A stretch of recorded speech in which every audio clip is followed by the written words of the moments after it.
Hello, welcome to Extraordinary Women TV with Shannon Skinner. I'm your host. My guest today is Tara Uzra Dawood, who is the president and founder of Dawood Global Foundation and Ladies Fund. She's got quite a story that is nothing short of extraordinary, so you're going to want to hear her story.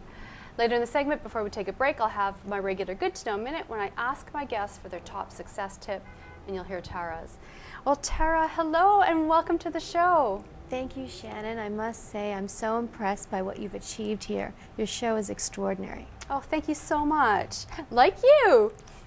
Thank you. Now, let's talk about, you are the president of Dawood Global Foundation and the Ladies Fund, which is an initiative that provides financial security to women and to promote and train women entrepreneurs. You were also recognized, a recognized world authority on entrepreneurship and especially women entrepreneurship. This is no easy task, so let's talk about your journey today. Absolutely. Anything you'd like to ask? Now, your career began with, amazing, stellar academics. I mean, you are a graduate of Cornell, of Oxford. You studied law at Harvard. That's a pretty good solid base to start from, to start a really fascinating, successful career, don't you think? Well, I have been very, very blessed to not only study at such wonderful places, but to study with people who truly inspire me. And that's been one of the best parts of the experience, not only from the academics and the teachers and the deans, but my fellow students. And I feel really, really blessed to have been able to meet and learn from them. Now, you're based in Toronto. Yes, I actually do divide my time traveling a fair bit. Yeah. And I'm in Pakistan and Canada, as well as I travel for different conferences for my work. Now, let's talk about the Dawood Global Foundation. What is it, and how did it get its start? Well, you know, it's actually a very fascinating sort of journey, even if I look at it myself, because as you know, I was a lawyer, member of the New York Bar, and so my background was actually in law. But if we go back to my ancestry and sort of my own family legacy, my great-grandmother used to give gold medals to girls in our community in Pakistan whenever they would graduate from high school. And this was something really beautiful because, especially at that time, perhaps not all of the girls were encouraged to prioritize studying. And so this gave a great incentive as well as a great appreciation for those who did. And so when I started my asset management career, it was very important to me because I was the first female CEO of any financial institution in Pakistan, other than, of course, the First Women Bank, which was mandated by Benazir Bhutto and has always a female president. And when I was elected and made the CEO, I really found that the business community and the financial community could be even more inclusive of women and children. So we launched Baby Fund to include children into the community and launched, that was the country's first children's trust funds. And then Ladies Fund, which are women's financial advisory. Then what happened from that experience is that through CSR, we launched awards for women, networking lunches, conferences, and even a magazine. And suddenly that all became so extensive, we launched now the foundation, Dawood Global Foundation, which has been an incredible journey. And so Ladies Fund is now done primarily through the foundation. Of course, the asset management company specializes in every woman's needs when it comes to finance, which are very important and very distinct and not always addressed by as many financial institutions as could be. But now the foundation serves a larger purpose, and through launching it now in Canada and being able to help women back home in Toronto and across the nation be able to optimize and have better opportunities from scholarships, fellowships, and making their entrepreneurial dreams come true. What's happening is we also want to do research and what makes a woman more likely to be successful. So then we can, when they're having a low day, we can give them, pump them up in those areas to help ensure that more female businesses tip than ever before. Already, Canada is the #1 nation in the G20 for startups. And women businesses and SMEs are starting more in Canada than even male ones. But both the success of those businesses and the scale of those businesses are still not quite at the level of male businesses. And although this is not a competition, it's about having every opportunity provided to every person. And so we really, really want to help the women of Canada and ultimately globally achieve their dreams. So let's talk a little bit about the Ladies Fund and what it is and what you plan to do with it. Well, the most important thing is to serve the needs of the community. So I was really blessed to talk to the Federal Minister for Women last night, and the main topic was how can this foundation serve the needs of the ministry? And that's how we want to begin. Because although we want to give scholarships and fellowships to help girls have higher education, ultimately by her guiding and letting us know the greatest needs, we can then work best to serve them so that we can help more women businesses be successful. And of course you travel the world speaking about financial literacy for women and women entrepreneurs. You don't stop for a moment, I think. Oh, you're very sweet, Shannon, but to be very honest, I would even love to travel more. I have to share, when we were speaking on the phone about the show and what you're doing, and I looked at your long list of achievements and accomplishments in your career, and I said, oh my God, where do you have the time? And you said something that was actually really interesting. You said, I have an abundance of time. Yes. I'm very fortunate. And what did you mean? I actually meant that very sincerely.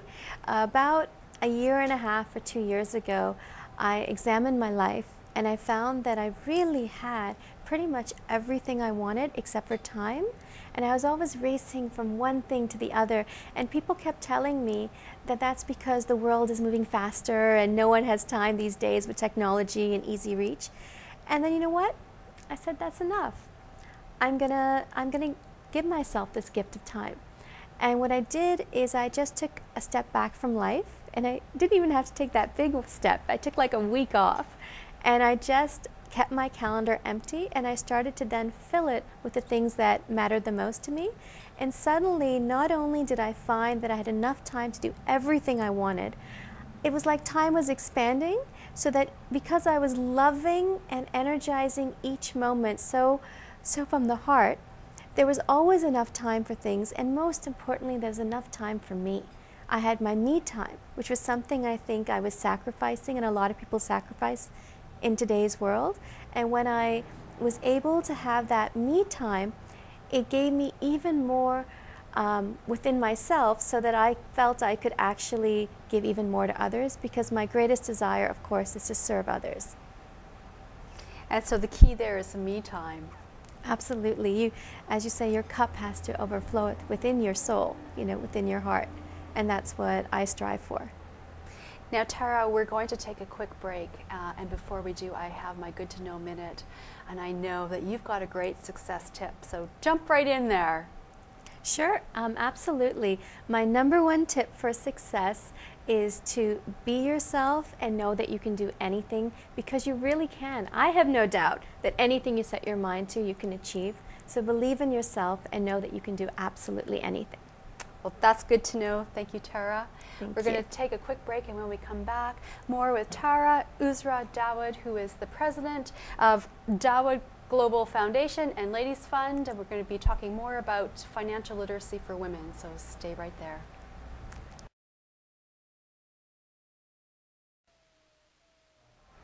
Welcome back to the show. I'm Shannon Skinner, and I'm joined by Tara Uzra Dawood, who is the president of Dawood Global Foundation and Ladies Fund. Quite an interesting background, an extraordinary woman, and I'm so grateful to have you here in the studio today. Now, we were talking about, before the break, about your global foundation. We were talking about Ladies Fund. You have a number of other initiatives as well. You travel the world speaking about financial literacy. Well, let's talk about some of the other things. I mean, you launched a magazine in Pakistan.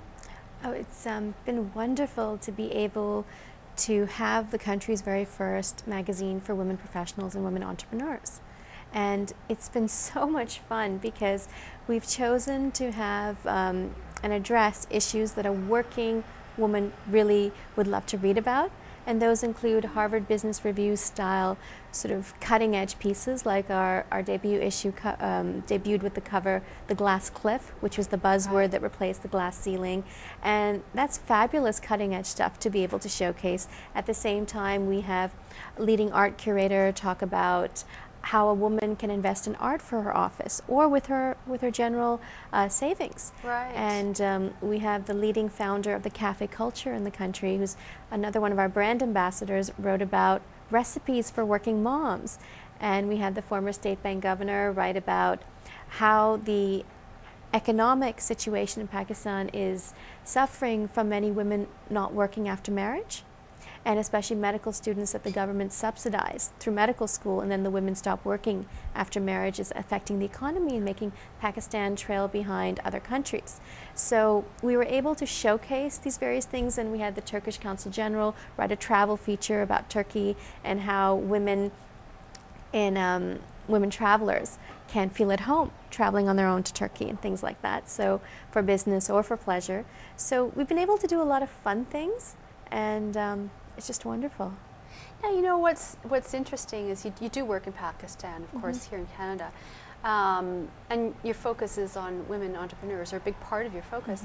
You know, when I think of women in Pakistan in business, I immediately my mind goes to what might be different about them. But I'm sure there must be similarities between, you know, women entrepreneurs in Pakistan and Canadian women entrepreneurs. I mean, what are the similarities that you've experienced? It's extraordinarily similar. In fact, the differences are the ones that are harder to find. One of the differences that is the most exciting is there's no gender pay inequality in Pakistan. There may be fewer women working in Pakistan, but those women are being paid equal to men, even in the highest of positions, which is something I think that we in Canada can learn from tremendously.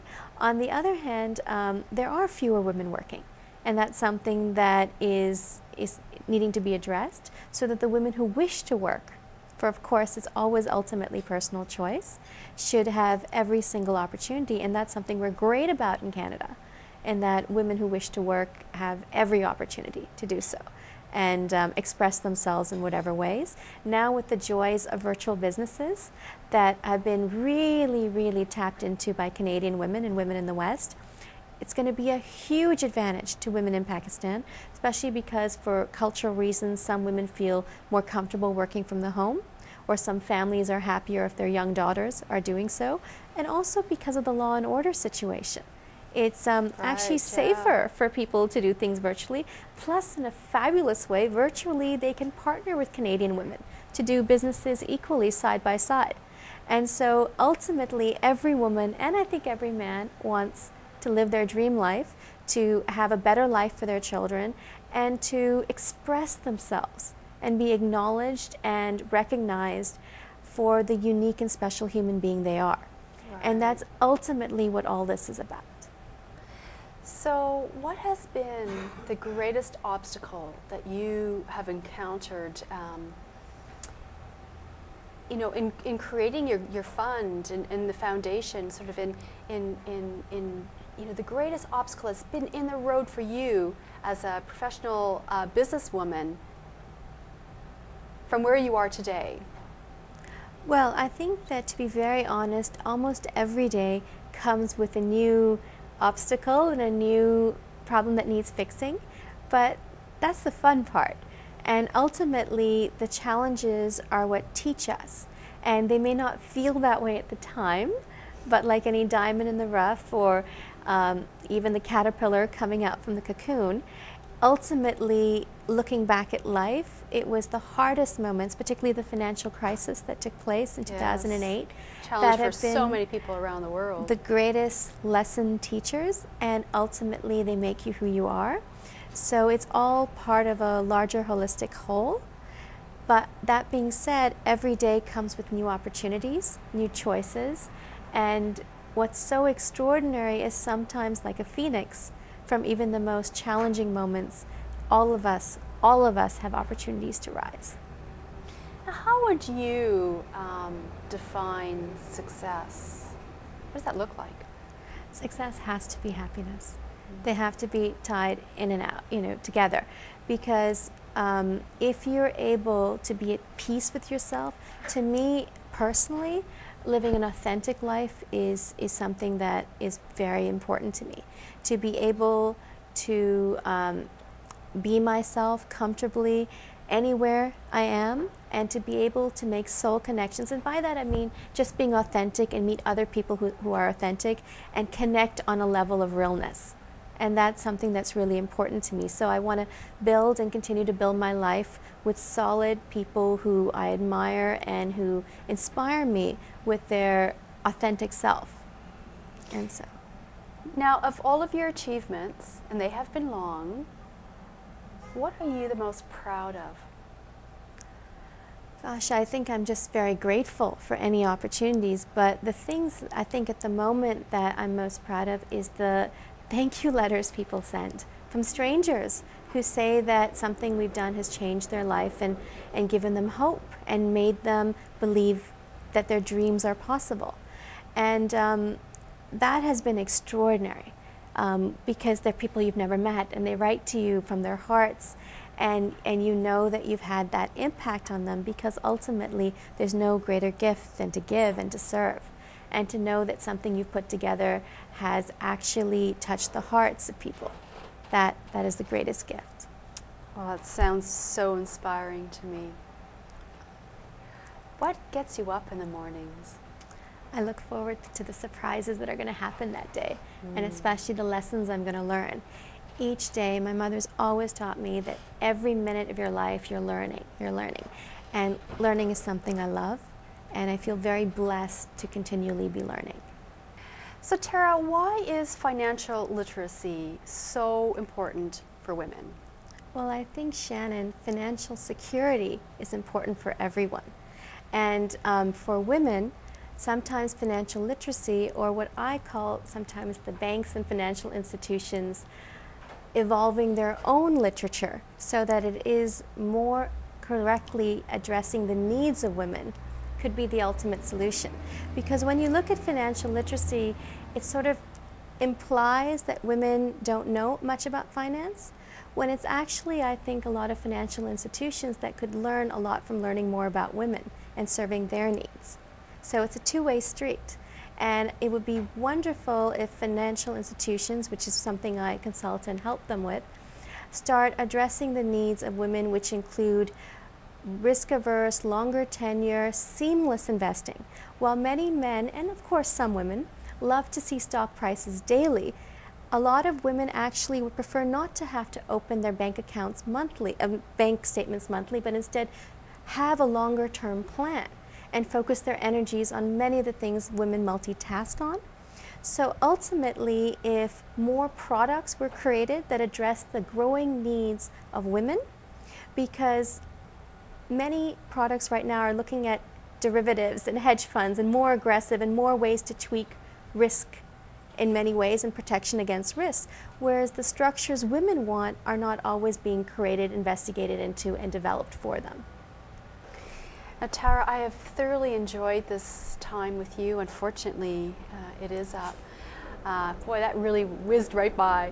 But for anyone who is interested in finding out more about you, more about your foundation, about the Ladies Fund, the Babies Fund, where can they go to find you on the internet? Okay, well, just Ladies Fund is LADIESFUND. It stands for Women and Money. And it's on Facebook, Twitter, YouTube, LinkedIn. We've also got ladiesfund@gmail.com is the easiest email address, and the domain is www.ladiesfund.com.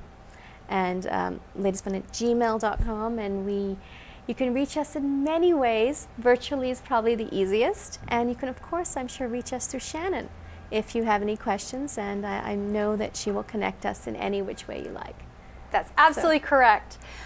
Well, thank you for being on the show today, and I wish you all the best. I've been very inspired by this conversation, so again, wish you all the best with what you do.